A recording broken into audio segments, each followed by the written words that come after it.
going to start with is just draw this out really quick. We have a wire that comes in to the small coil, and from the small coil it comes out to the big coil, and then from the big coil it comes out. What we need to do is we need to connect this out to that end, this out to that end, this out to that end, and this is where we come in with L1 and L2. And we'll do the same for both the sets of coils. Now the joining wires here in some cases stick out a little bit further. We'll point that out. So these are the connections we need to make. We're going to start on the inner winding. This one ends up being further away from the input, and we'll take a look at that right now. We have this wire going into the small coil. We're going to leave this one out as our input wire. And it comes from the small diameter coil out this wire into the large diameter coil and out on this wire. Okay. Now I should be able to go. This is our in. This is our initial out. This is our second in.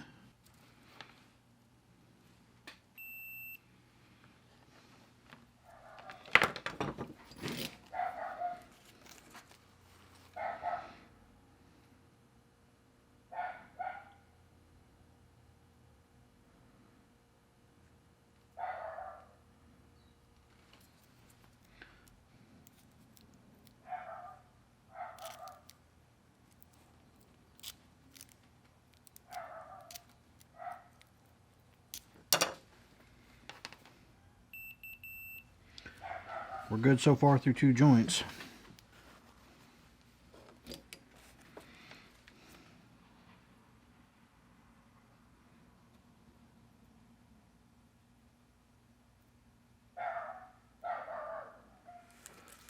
All right, now to do the same thing on the outside.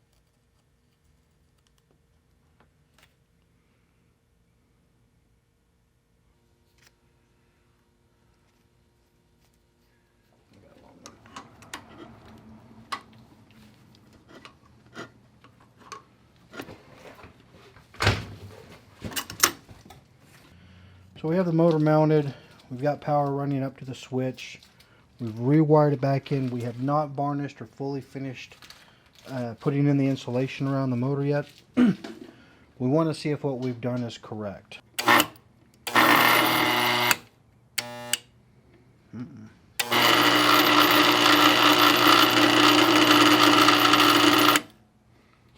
Getting hot. 11 amps, 10 amps. It's done. We're going to end up cooking it. We have failed in our winding of the motor. Or something.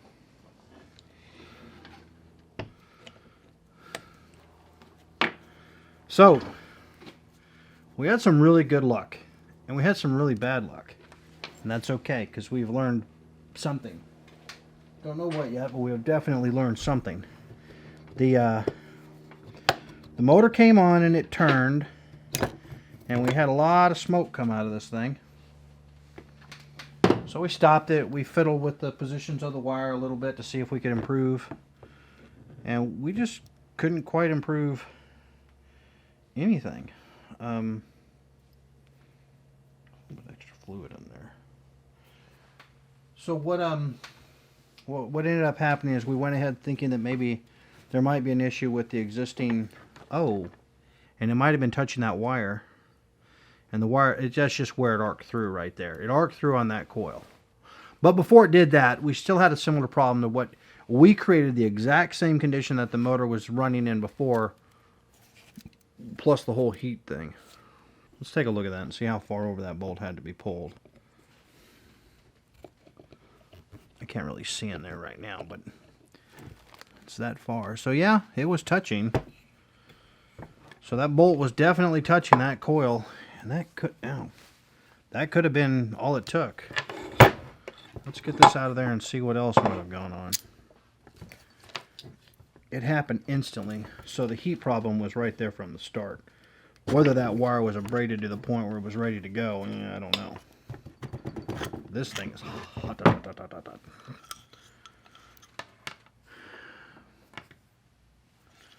That's exactly where it did its final arc through at.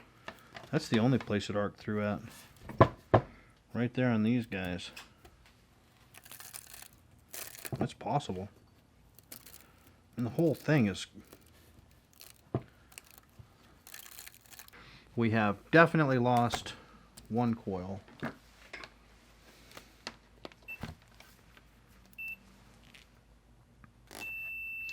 Still together though.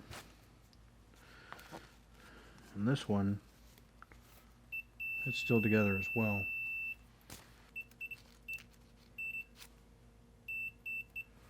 So it does go to there. That got hot. Like I said, I don't know if the insulation broke down because it had rubbed off and it was already there. Because I mean the other side doesn't have any of it, and it's almost in the same damn place. So look, if we put this back, this one right here doesn't exhibit any of that, and it's in the same location as well. It still shouldn't have melted. I think this is where it went. But it was also, you can see that's heating here and here. And the only reason why this is happening is because it's getting hot. We have lots of heat just pulling that insulation off of there. We let the smoke out of this guy. We know we're hoopa-jooped.